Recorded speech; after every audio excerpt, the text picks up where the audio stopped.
మహాగణపతిం మనసా స్మరామి మహాగణపతిం మనసా స్మరామి. TR creations family అందరికీ నా హృదయపూర్వక ధన్యవాదాలు. అలాగే ఈ వారం ఈ నవంబర్ మాసంలో 23వ తారీఖు నుంచి 29వ తారీఖు వరకు కూడా నవంబర్ చివరి వారానికి సంబంధించి వార ఫలాలు ఏ విధంగా ఉండబోతున్నాయి, ద్వాదశ రాశుల వరకు అనేది తెలుసుకుందాం. ఇందులో ముఖ్యంగా ఇక్కడ మనం చూస్తే కనుక మేజర్ ట్రాన్సిటల్ చేంజెస్ విషయానికి వస్తే 24వ తారీఖు బుధుడు ఇక్కడ ఆయన అంటే సోమవారం నుంచే రిట్రగ్రేషన్లో వక్రంలో మళ్ళీ తిరిగి తులారాశిలోకి వస్తూ ఉన్నారు. మిత్రక్షేత్రంలో స్వక్షేత్రంలో శుక్రుడు ఉన్నారు, ఆయన మిత్రక్షేత్రంలోకి వస్తున్నారు. ఇక 27వ తారీఖు గురువారం శుక్రుడు కూడా వృశ్చికంలోకి మారుతున్నారు. 4 రోజులు తులారాశిలో స్వక్షేత్రంలో, తర్వాత మళ్ళీ ఆయన తిరిగి వృశ్చిక రాశిలోకి అడుగు పెడుతున్నారు. అలాగే చంద్రుని యొక్క గమనం కూడా మనం చూస్తే కనుక ధనస్సు, మకరం, కుంభం, మీనం 4 రాశుల మీదుగా చంద్రుని యొక్క గోచారం ఉండటం మనం గమనించవచ్చు. అదేవిధంగా ఇక్కడ మనం చూస్తే కనుక బుధ శుక్రులు ఇద్దరు ఫ్రెండ్స్ కలిసి ఉన్నారు, రవి కుజులు ఇద్దరు ఫ్రెండ్స్ కలిసి ఉన్నారు ట్రాన్సిట్లో. సో ఈ విధమైన గ్రహస్థితులు చంద్రుని యొక్క గమనం ఆధారంగా ఈ యొక్క నవంబర్ మాసం చివరి వారానికి 23వ తారీఖు నుంచి 29వ తారీఖు వరకు కూడా ద్వాదశ రాశుల వారికి సంబంధించి రాశి ఫలితాలు ఏ విధంగా ఉండబోతుంది అనేది మనం ఇప్పుడు చూద్దాం. మీన రాశి వారికి సంబంధించి చూద్దాం. మీన రాశి వారికి చూస్తే పంచమంలో గురుడు, షష్టమంలో కేతువు, అష్టమంలో బుధుడు, అష్టమంలో శుక్రుడు. ఇక్కడ వీళ్ళకి 4 గ్రహాల వరకు అనుకూలిస్తూ ఉన్నాయి. 10, 11, 12 స్థానాల మీదుగా చంద్రుని యొక్క సంచారం ఉంది. ఆది, సోమ, మంగళ, బుధ, గురు 5 రోజులు కూడా చంద్రబలం కూడా ఈ రాశి వాళ్ళకి అనుకూలంగా ఉంది. ఈ వారం ప్రారంభం ఈ రాశి వాళ్ళకి ఏదైతే దశమ స్థానం నుంచి చంద్రుని యొక్క సంచారం ఉందో చక్కగా గురువు గారు కూడా మంచి ఉచ్చ స్థితిలో ఉంటా ఉన్నారు. సో జాబ్లో మీ క్రియేటివిటీని, మీ క్రియేటివ్ మైండ్ని పెంచుకోవడానికి చాలా ఇక్కడ ఎక్కువ ఆలోచించే ఆస్కారాలు కనిపిస్తూ ఉన్నాయి. ప్రొఫెషనల్ రీత్యా మీ యొక్క నాలెడ్జ్ని ఇంకా పెంచుకోవడానికి ఇక్కడ మీరు ఆలోచిస్తుంటారు. అలాగే ఎడ్యుకేషన్ చదువుకునే పిల్లల విషయంలో కూడా మీ పిల్లలు, మీ సంతానానికి సంబంధించిన విషయాల్లో వాళ్ళకు కూడా కొంచెం ఎడ్యుకేషన్ పరంగా పిల్లల పరంగా కూడా కొంతవరకు వాళ్ళ ఎడ్యుకేషన్ మ్యాటర్స్లో కానీ మీ పిల్లల ప్రొఫెషనల్ మ్యాటర్స్లో కానీ కొంచెం పాజిటివ్ రిజల్ట్స్ అనేవి మీరు కూడా చూసే ఆస్కారాలు కనిపిస్తున్నాయి. మంగళ, బుధ, గురువారాల్లో చూస్తే లాభస్థానంలో చంద్రుని యొక్క సంచారం, లాభస్థానంలో చంద్రుడి యొక్క సంచారం ఉండడం. ఈ రాశి వారికి ఏలినాటి శని నడుస్తూ ఉంది. ఏలినాటి శని నడుస్తూ ఉండటం, అలాగే రాశిలోని శని యొక్క సంచారం కూడా ఉంది. చాలా వరకు కొంచెం టఫ్గా వీళ్ళకి సంబంధించి చాలా స్ట్రెస్ మీద పనులన్నీ నడుస్తూ ఉంటాయి. ఈ రాశికి రిట్రగ్రేషన్లో వక్రించిన శని రాశిలోనే ఉండటం వల్ల very testing period to you and your fellow workers, మీతో పాటు పనిచేసే ఫెలో వర్కర్స్తో కానీ, అలాగే బిజినెస్ పార్ట్నర్షిప్ చేసే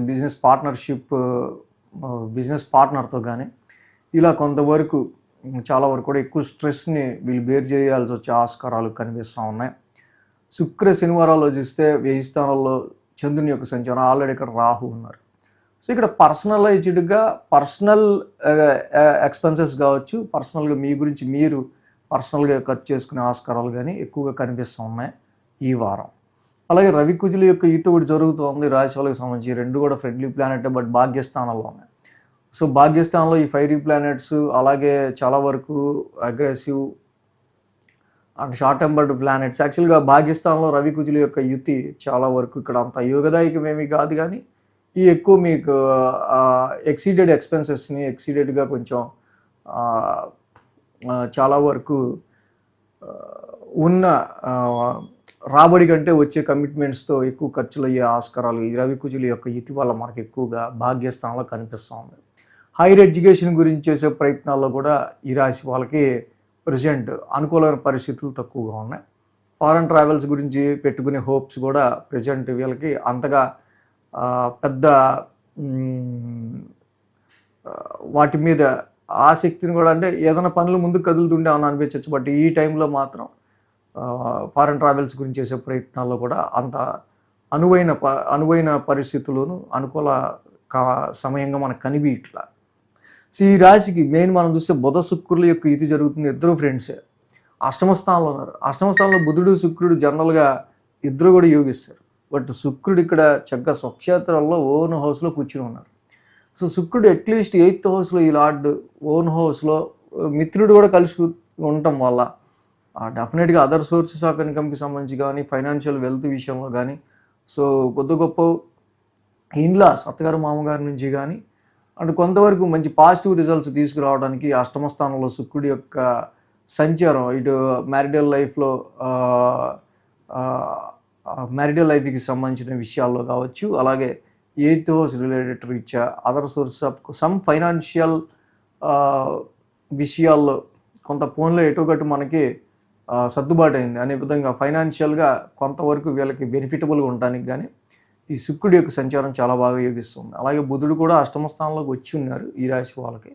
సో బుధుడు కూడా చాలా వరకు యోగదాయకమైన ప్లానెటే కాబట్టి నెగోషియేషన్ అష్టమ స్థానంలో ఉన్న బుధ శుక్రులు తప్పకుండా ఫైనాన్షియల్ వెల్త్ విషయంలోనూ ఇన్హెరిటెన్స్ వారసత్వాస్తులకి సంబంధించిన ఈ యొక్క విషయాల్లో కానీ ఆయన కొంతవరకు బుధ శుక్రుల ఇది చాలా పాజిటివ్గానే పనిచేస్తుంది. సో ఒక్క రవి కుజుల వల్ల మాత్రమే ఇక్కడ ఏదైతే ఫాదర్కి సంబంధించిన విషయాల్లో కావచ్చు, హైయర్ ఎడ్యుకేషన్, లాంగ్ జర్నీస్కి సంబంధించిన విషయాల్లో కూడా అంత పీస్ఫుల్గా జర్నీ లేకపోవడం, లాంగ్ జర్నీస్. అండ్ ఈ రవి కుజులు లాంటి గ్రహాలు భాగ్యస్థానం ఎథిక్స్ హౌస్లో ఉండటం వల్ల ఇవి మన సాత్విక కర్మలు చేయించవు. సో కొంచెం దుష్కర్మలు చేయిస్తూ ఉంటాయి కాబట్టి రవి కుజులు ఈ భాగ్యస్థానంలో. సో కాబట్టి వాటి విషయంలో కొంచెం కేర్ తీసుకుంటూ ఉండటం మంచిది. సో ఏదైనా మీన రాశి వాళ్ళకి మెయిన్గా రాశిలో ఉన్న శనికి, ఏలినాటి శనికి ప్రతి శనివారం తైలాభిషేకం చేసుకుంటాం, నీలాంజన సమాభాసం చదువుకుంటూ ఉంటాం. 1000 స్థానంలో ఉన్న రాహుకి కేజుంబావు మినుములు ఒక బూడిద రంగు వస్త్రం దానం చేసుకోవటం, శనివారం పూట దుర్గామాత ఆరాధన చేసుకోవటం ఈ రాశికి ఇంకా మంచి ఫలితాన్ని ఇచ్చే ఆస్కారాలు ఉన్నాయి. సో మొత్తంగా 12 రాశుల వారికి సంబంధించి రాశి ఫలాలు ఈ విధంగా ఉన్నాయి. So thanks for watching TR creations. ధన్యవాదాలు. ఈ వీడియో కనుక మీకు నచ్చినట్లయితే లైక్ చేయండి, షేర్ చేయండి. మరిన్ని అప్డేట్స్ కోసం సబ్స్క్రైబ్ చేయడం మాత్రం మర్చిపోకండి.